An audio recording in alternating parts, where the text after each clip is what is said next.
You wake up tomorrow morning, scroll through your phone over coffee, and the headlines scream, oil prices jump 40% overnight, Brent crude is spiking, West Texas Intermediate is on fire. You don't work on an oil rig in Texas. You don't own energy stocks. You drive maybe 8,000 miles a year, tops. Your job is remote, or you take the train, so you shrug it off, right? Wrong. By the end of the day, your Uber to the doctor costs $12 more. The Amazon package you ordered yesterday now has a surprise fuel surcharge.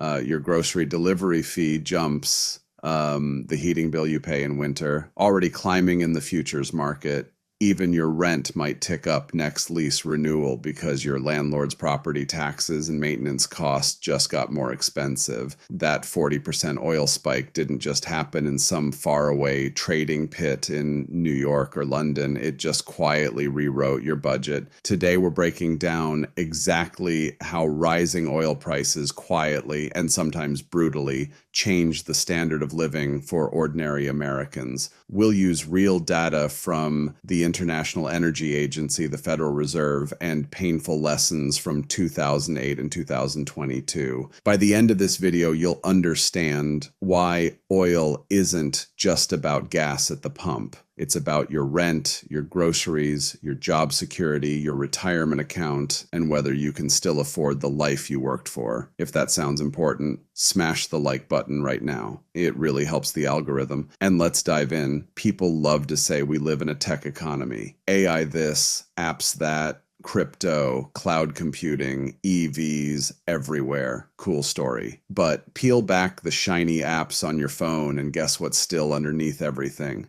Oil. According to the latest International Energy Agency Global Energy Review, oil still accounts for nearly 30% of total global energy demand, and in transportation it's closer to 90% for road, aviation, and shipping combined. Even in 2025, with EVs growing fast, non-feedstock oil use in transport is basically back to 2019 levels despite the world economy growing 14% since then. Oil is the invisible bloodstream of modern life. Think about it. Your morning coffee, beans flown from Colombia or trucked across the country, the plastic bottle your water comes in made from oil, the fertilizer that grew the wheat in your bread, energy intensive to produce and spread with diesel tractors, the truck that brought everything to your local Walmart, running on diesel, the cargo ship that carried your new sneakers from Vietnam, burning heavy fuel oil, even the synthetic fibers in your workout clothes and the packaging around your kids' toys,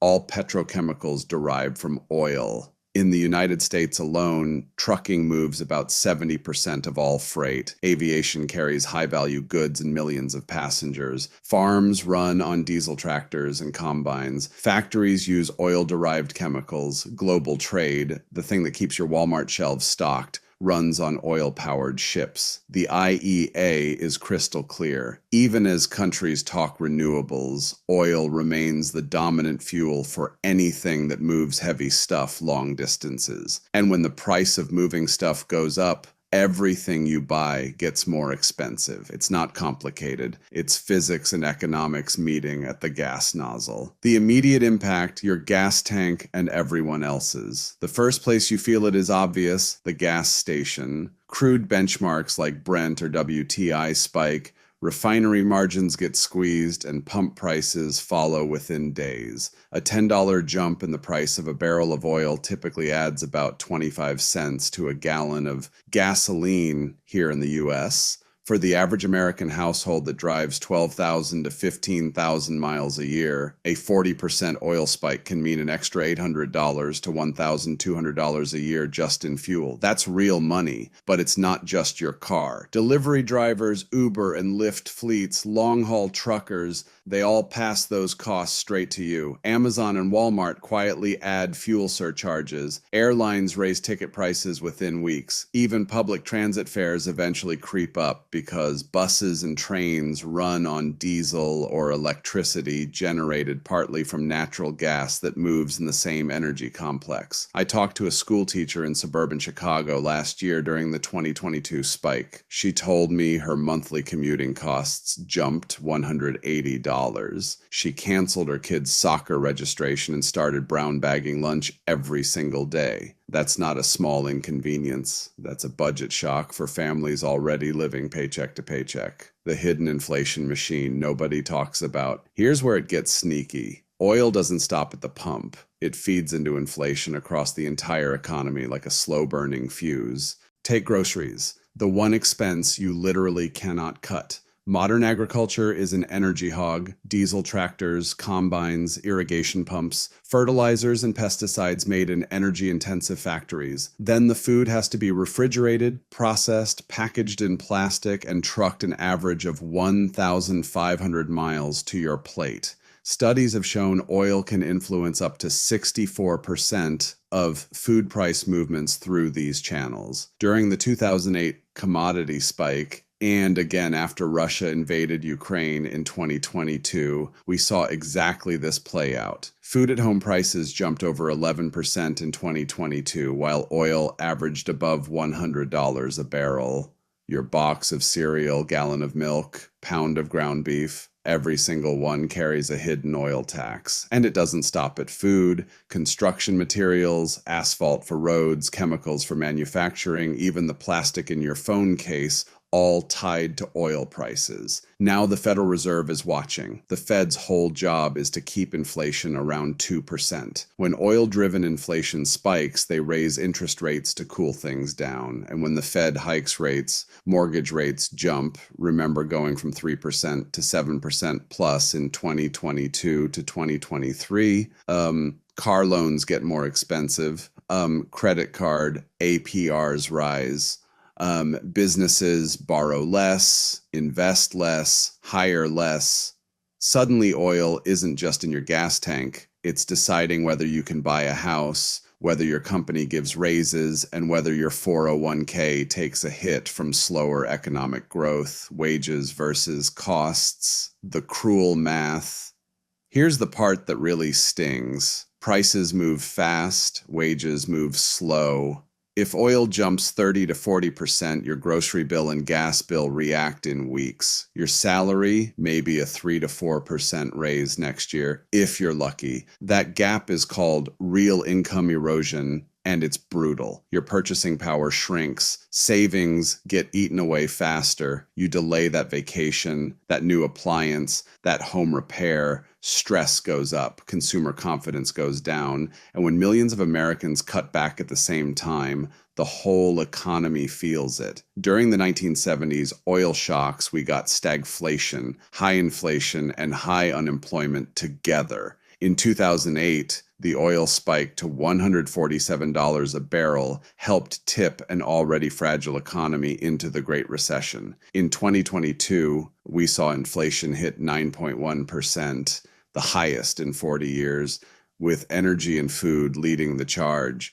Your paycheck stayed the same on paper, but it bought less and less. That's not a minor inconvenience. That's your standard of living quietly sliding backward. Who gets hurt? Who actually benefits? Not everyone loses when oil prices rise. Oil-producing states like Texas, North Dakota, and Alaska see boom times, more drilling jobs, higher tax revenue, thriving local economies. Major energy companies, ExxonMobil, Chevron, ConocoPhillips, post record profits. In 2022, Exxon doubled its quarterly profit. Chevron reported its highest in a decade. They returned billions to shareholders through dividends and buybacks. Energy investors in the right stocks or ETFs can do very well. But for the other 90% of Americans, different story. Low-income households get crushed hardest because energy, home plus transportation, eats up 17 to 18% of their budget, 3 times the national average. They have smaller savings cushions. They're more likely to carry variable rate debt that gets more expensive when the Fed hikes rates. Middle-class families feel it too,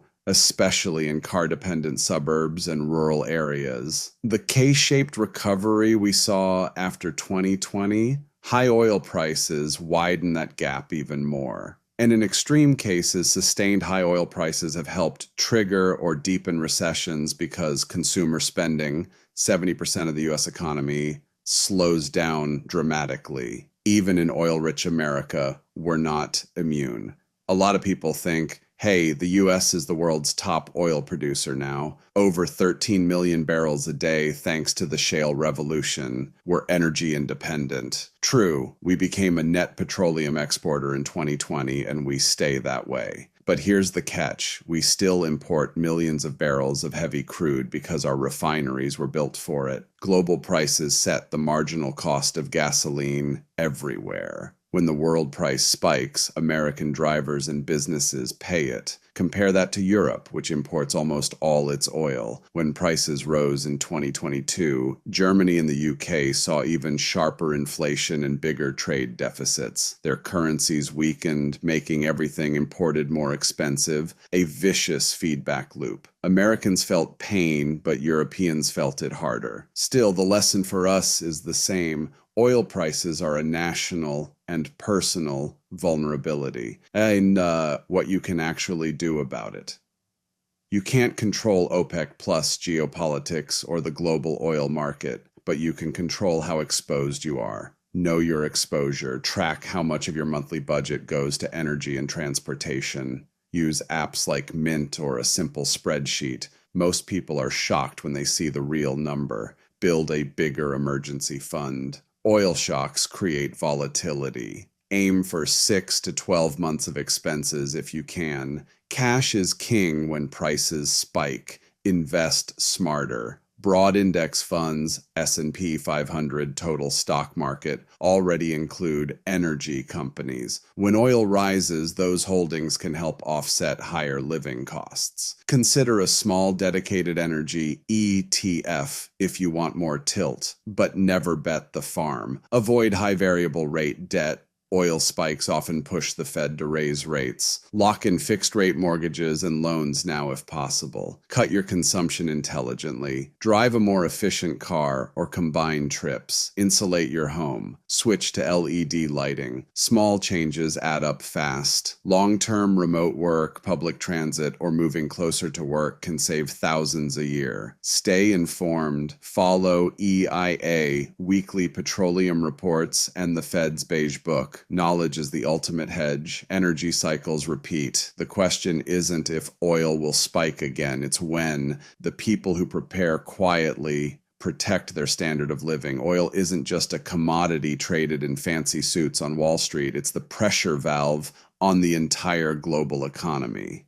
When it rises, your cost of living rises, often before you even connect the dots. Next time you see headlines screaming about oil hitting new highs, don't just think about the gas station. Think about your grocery bill next week, your rent renewal in 6 months, your job market next year, your kids' college fund, because oil doesn't care about your politics, your job title, or how many EV stickers are on your bumper. It affects everyone. The good news, knowledge is power. Now you know how the game works. You can position yourself to win, or at least not lose as badly. If this video opened your eyes even a little, drop a comment below. What's the biggest way rising oil prices have hit your budget lately? And if you want more no BS breakdowns of the forces shaping your money, hit subscribe and the bell. Thanks for watching. Stay smart out there. I'll see you in the next one.